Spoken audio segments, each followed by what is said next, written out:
প্রিয় ভাই বোনেরা সবাই কেমন আছেন? আশা করি আলহামদুলিল্লাহ আল্লাহর রহমতে আপনারা সবাই ভালো আছেন। আমিও ভালো আছি। চলে আসলাম আরও একটি ভিডিও নিয়ে। এখন আছি আমি মিরপুর 10। তো এখানে একটা বাসায় এসি খুলতেছি। তো একটা জিনিস আপনাদের কাছে শেয়ার করি।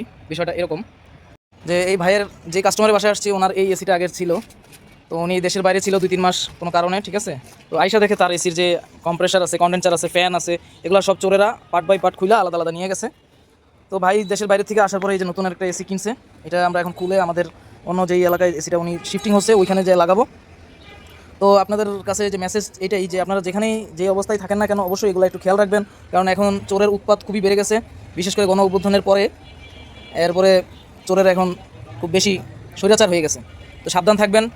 তো আমরা এসিটা যে খুলতেছি এবং ফিটিং করতেছি এটার ভিডিও পুরো চ্যানেলে দিচ্ছি, আপনারা দেখবেন অবশ্যই। ওকে ওকে। আমরা এখন ইনডোর খুলে ফেললাম।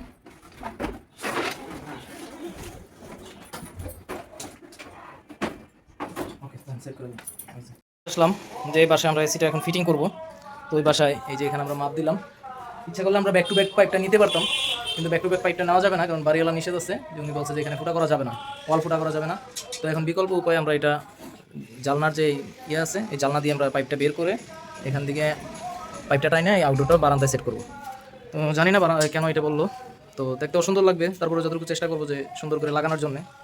আমাদের বাংলাদেশে এই অবস্থায় চলছে, কারণ বাড়িওয়ালারা এখনও আপডেট হলো না। বিদেশের কান্ট্রিতে দেখছি যে ইয়া করে ওরা ভিতর থেকে পাইপ নিজেদের খরচে বাড়িওয়ালারা এগুলো করে দেয় বা অফিসিয়ালভাবে এগুলো করে থাকে, ওয়ালের ভিতরে পাইপ ঢুকানো থাকে। আর এখানে সব কাস্টমার দিবে, কিন্তু বাড়িওয়ালার কথা একটাই, উনি ফুটা করতে দিবে না। তো এই ধরনের চিন্তাভাবনা আমাদের চেঞ্জ করতে হবে, কারণ এখন এসি যেটা হইতেছে আমাদের শখ না, এখন এটা হলো আমাদের প্রয়োজনীয় জিনিস। তো বাড়িওয়ালাদেরও এরকম একটা বুঝতে হবে, ফুটা করা লাগবে, এখন কিছু করার তো নাই। তো দেখতে থাকুন। আর আমরা এটা পাইপ ব্যান্ডার ঢুকাই ফেলছি, যেহেতু আমরা একটু ব্যান্ড করে তারপর এটা কাজ করব, যাতে করে পাইপটা ভিতর থেকে কোনো পাঞ্চ না হয়, সুন্দর করে কাজ করার চেষ্টা করব। দেখতে থাকুন।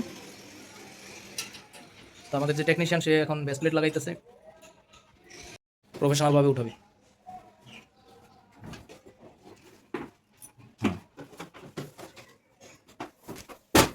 দেখতে পাচ্ছেন আমাদের টেকনিশিয়ান এখন ইনডোরটা ফিটিং করছে, খুবই দক্ষ।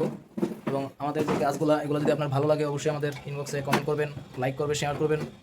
আমরা এখনও ফোন নাম্বার দেই নাই আমাদের ফেসবুক পেজ, ইউটিউব চ্যানেলে, কারণ দিলে এগুলো প্রচুর ফোন আসে। তো আমাদের এত ফোন সামাল দেওয়ার মতো শক্তি এখনও হয় নাই। আমাদের টিমটা আর একটু বড় হোক, ইনশাল্লাহ আমাদের ফেসবুক পেজে নাম্বার দিব, আপনাদের সকল সার্ভিস নেওয়ার চেষ্টা করব।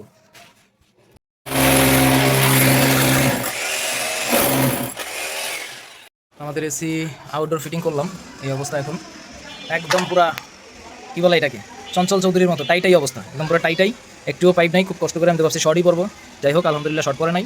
এখন আমরা ইলেকট্রিক লাইন দিব, এটা ইনভার্টার এসি, অবশ্যই যারা ইনভার্টারের কাজ করবেন অবশ্যই এই তারগুলোকে এখানে যেই কালারের মধ্যে লাগাবেন ওইখানেও সেমভাবে লাগাতে হবে, নাহলে কিন্তু মেশিন স্টার্ট হবে না, অনেক সময় সার্কিট পুড়ে যাওয়ার সম্ভাবনা থাকে।